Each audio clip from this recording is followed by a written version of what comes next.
E aí galera, sejam bem-vindos a mais um vídeo do canal.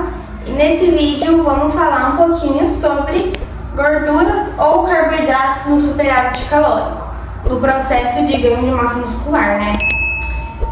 Pra gente entender primeiro o que seria o superávit calórico, né? Se você deu nesse vídeo, provavelmente você já sabe o que é, mas o superávit calórico é o processo em que o indivíduo busca ganhar massa muscular com o mínimo de ganho de gordura possível. Então, existem várias estratégias que podem ser utilizadas para diminuir, minimizar os impactos no ganho de gordura e sim favorecer mais o ganho de massa muscular. Então, primeiro de tudo, para se fazer uma dieta de superávit calórico, a gente precisa calcular as proteínas, né? Que é o primeiro passo ali para depois você distribuir os outros macronutrientes. Então, a proteína é de 1,6 a 2,2 grama/quilo por dia. Isso tanto no processo de déficit calórico, né, no emagrecimento, tanto em superávit calórico no ganho de massa muscular. Isso aqui é uma zona de proteínas diárias que não muda. Então, no processo de ganho de massa muscular, até pode usar mais para baixo, aqui perto de 1,6, porque é um momento que a gente está num processo mais positivo, né? O nosso balanço nitrogenado positivo está mais favorecido. E esse balanço nitrogenado positivo é o quanto a síntese proteica está maior do que a degradação, degradação proteica muscular. Se a degradação está maior que a síntese, é um balanço nitrogenado negativo. Daí, nesse momento que a gente está ingerindo mais alimentos, o balanço nitrogenado já fica mais positivo, porque não precisa catabolizar proteínas musculares para não gerar energia. Então, esse excesso de calorias, eles poupam as proteínas musculares, tá? Então, não precisa de tanta proteína assim para comer por dia. Bom, galera, então, para falar sobre esse tema, eu vou falar sobre um ensaio clínico randomizado, um estudo, né, de 1995, e vou explicar a partir dele os mecanismos e por que priorizar um macronutriente específico. Bom, aqui foi um ensaio clínico randomizado de 1995, randomizado aleatório, e ensaio clínico que foi feito ali com o pessoal, né? Foi um estudo ali direcionado.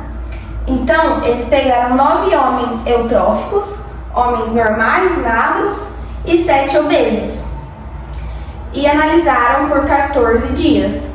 Foi pouco tempo, né, para se definir alguma coisa, né?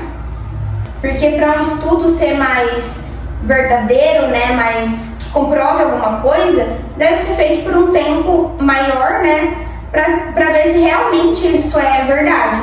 Porque às vezes num período pequeno pode fazer um efeito e depois ao longo do tempo pode mudar, enfim. Só que o bom desse estudo é que foi autocontrole dietético. Então eles deram exatamente pro pessoal o que eles iriam comer, entendeu? Então não houve vieses nesse quesito da dieta. Só foi um tempo menor, né? Mas tudo bem. Aí eles fizeram 50% de superávit calórico com gorduras versus 50% de superávit calórico com carboidratos. Então, começando com os carboidratos, o grupo carboidrato, eles estocaram como forma de gordura esse carboidrato 75 a 85%, tá? Desse carboidrato foi estocado como forma de gordura. Já no grupo gordura, 90 a 95% foi estocado como forma de gordura, tá? Mas depois eu vou explicar certinho pra vocês por que ele estocou mais, etc. Tá, aqui houve um aumento progressivo da oxidação de carboidratos. A oxidação de carboidratos seria gerar energia, tá? Então, com o tempo, foi oxidando um pouco mais esses carboidratos. e não usou tanto como... Por isso que estocou menos, tá? Porque teve um pouquinho de aumento na oxidação desse macronutriente. Isso se deve ao fato de que os carboidratos ativam a deiodinase tipo 2, tá? A D2. E essa D2, deiodinase tipo 2, é uma enzima na qual vai transformar o T4 em T3, tá? Que são os hormônios tireoidianos. Então o T3 ele é mais potente que o T4. E esse hormônio tireoidiano, ele acelera o metabolismo. Então quando o carboidrato ativa a deiodinase tipo 2, vai haver mais conversão de T4 para T3 e o metabolismo vai acelerar mais, assim vai oxidar mais gorduras. Mais gorduras, mais carboidratos, enfim, vai gerar mais energia, né? Então, e também houve um aumento da massa muscular por conta que o carboidrato, ao ser ingerido, ele estimula a liberação de insulina e a insulina ativa diretamente a via AKT-mTOR, que é a via de sinalização da hipertrofia, tá? Então a gente tem a célula aqui, ó. A insulina se liga aqui na membrana da célula e vai ativar a AKT-mTOR, que é a principal via da sinalização de massa muscular. E também pode ter havido esse maior ganho de massa muscular por conta que o carboidrato é a principal fonte energética do nosso organismo, né? E também é do glicogênio, é da glicose que se cria o glicogênio muscular e hepático. O glicogênio muscular, principalmente, é aquele que vai te dar força durante o exercício resistido, durante a musculação, né? Então, o carboidrato é de extrema importância nesse quesito de te dar energia mais pro treino. Então, se você tem mais energia, né, mais massa muscular, melhor você treina e mais massa muscular se cria. E daí, a gente vai entrar agora no grupo gordura, que eles tocaram mais essa gordura como forma de gordura, né?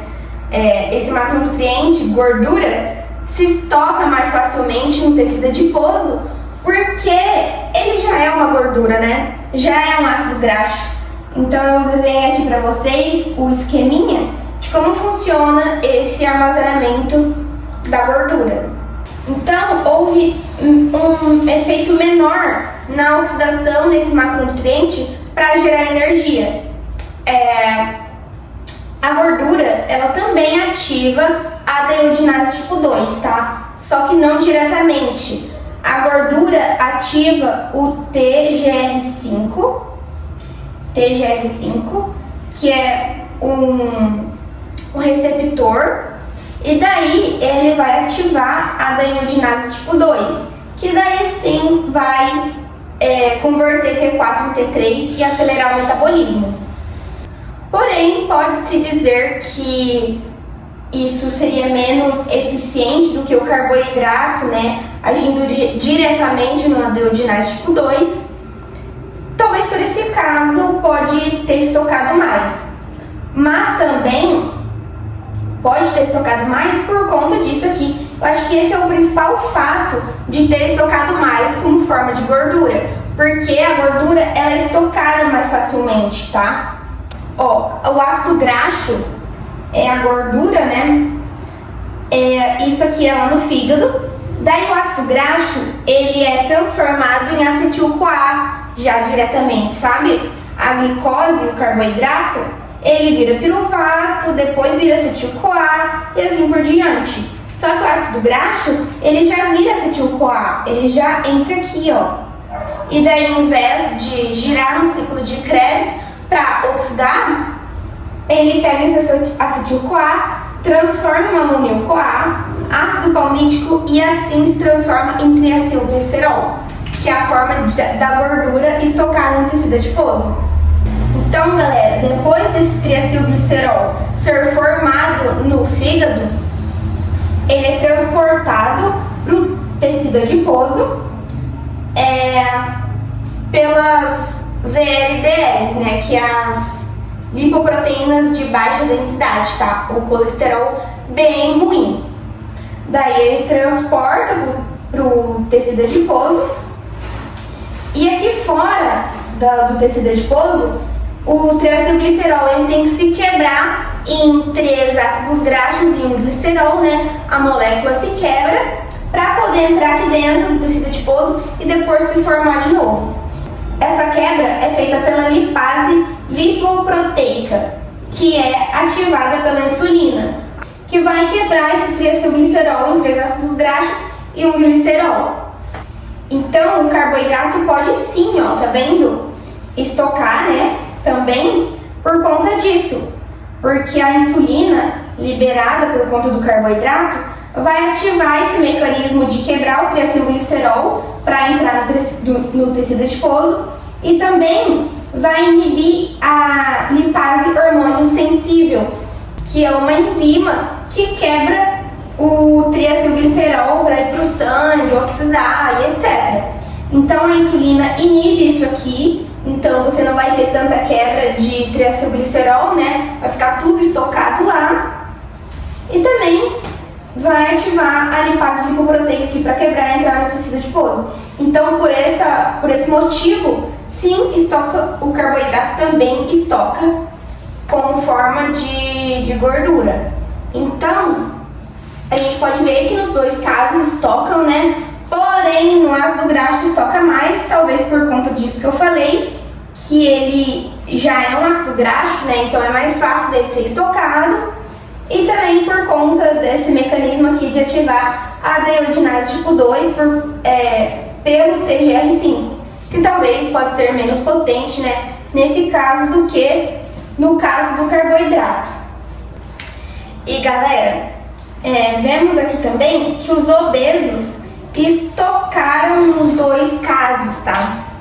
Sim, eles estocaram mais gordura, tanto com carboidrato quanto com gordura. Isso porque eles já estão num contexto com mais inflamação, né? Tudo favorável para ganhar mais gordura. Então, é por isso que a gente fala que não é bom iniciar um bulking, né, um superávit calórico, numa pessoa que não está com baixo percentual de gordura, né? Porque quanto mais gordura você tem, mais fácil é de ganhar. Porém, os obesos, eles estocaram mais no caso do carboidrato. Então, pode-se dizer que se estocou mais no caso do carboidrato por conta da insulina. Indivíduos obesos, eles tendem a ter mais resistência à insulina, né? Que é quando as células não conseguem pegar o carboidrato do sangue e colocar para dentro da célula. A célula começa a ficar resistente à insulina. Então a insulina não consegue agir para capturar essa glicose para dentro da célula. E assim o pâncreas produz cada vez mais insulina e o corpo vai ficar cheio de insulina e cada vez mais você vai ficar mais resistente a ela. Isso também por conta da inflamação. Quanto mais inflamação, mais resistência se cria. Então, em nenhum órgão praticamente a insulina vai agir direito. Só no tecido adiposo é um lugar que a insulina consegue agir perfeitamente, tá? Mesmo nesse contexto. O tecido adiposo não tem essa resistência. Então, no caso de quanto mais carboidratos o indivíduo obeso está ingerindo, mais insulina está sendo produzida e, consequentemente, vai ganhar mais gordura, né? Porque a insulina é um hormônio anabólico, principalmente no tecido adiposo. Então, quanto mais gordura, mais fácil é de ganhar mais gordura. Então, talvez esse seja o fato das gorduras terem estocado um pouquinho mais nos indivíduos obesos, tá? Foi só um pouco, tá? Não foi algo gigantesco, só que a gente tem que observar que foi nos dois casos, né? Pra gente ficar alerta e não começar um processo de superávit calórico com alto percentual de gordura, porque porque isso pode acontecer, pode gerar mais ganho de gordura ainda. Então, galera, isso foi um pouquinho das vias de ganho de gordura, né? Tanto pelo carboidrato e insulina, tanto pelo ácido graxo. Porém, existem muitas outras vias, mas eu quis trazer aqui um pedaço para vocês, né? Para vocês entenderem melhor de como funciona. Porém, é um assunto muito extenso que, se a gente for entrar em cada detalhe de como você ganha gordura, a gente vai ficar horas aqui conversando, né? Mas espero que vocês tenham entendido que o carboidrato é o principal macronutriente a ser colocado numa dieta de superávit calórico, tá? Atletas, enfim, todo mundo prioriza os carboidratos como a principal fonte ali, né, no booking. As gorduras não ficam tão baixas, tá? Elas ficam entre 20% a 30% ali das calorias totais. Eu estou em book atualmente, só que eu não tô nesse nível, eu tô abaixo de 20%, porém eu ainda estou comendo pouco, né? Vamos ver como que vai funcionar isso ao longo do tempo. Só que também não é regra, tá? Não é regra colocar de 20% a 30%. Isso é o que a maioria das pessoas colocam. Você pode acabar priorizando mais carboidratos, né? Como no meu caso. Só que também, quando uma pessoa já está comendo bastante, é interessante sim dar uma aumentadinha, um pouquinho mais nas gorduras, né? Não ficar tanto nos carboidratos. Enfim, gente, existem vários fatores aí para distribuir os macronutrientes numa dieta. E é isso, galera. Eu espero que vocês tenham gostado de mais um vídeo do canal. Se você tem interesse em saber mais sobre conteúdos de nutrição, fisiculturismo, esporte, musculação, já se inscreve aqui no canal, me segue nas redes sociais que eu posto a minha rotina em tempo real. Também dou várias dicas lá, né, sobre treino, dieta. E deixa seu like aqui, comenta no vídeo e até o próximo vídeo.